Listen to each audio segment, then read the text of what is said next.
Imam Sadiku, paqja qoftë mbi të, I udhëzoi të gjithë njerëzit që të agjëronin në muajin e Shabanit.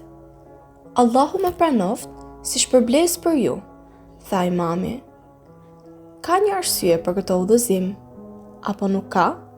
Pyeti Safwan al-Jamal. Imam Sadiku, paqja qoftë mbi të, u përgjigj. Po, ka.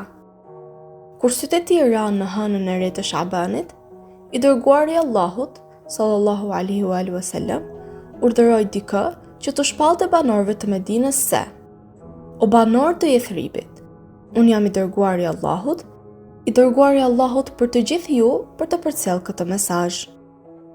Vërtet, Shabani është muaji im.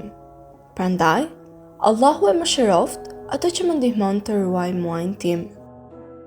Imam Sadiku, paqja qoftë mbi të, më pas shtoi. Amir al-Mu'minin, Imam Aliu, paqja qoftë mbi të, thoshte se nuk e kam lënë kurrë agjërimin në Shaban, që kur dëgjova thirrjen e dërguarit të Allahut në këtë muaj. Për më tepër, nuk do ta humbas atë për sa kohë të jem gjallë, në dashur të Allahu.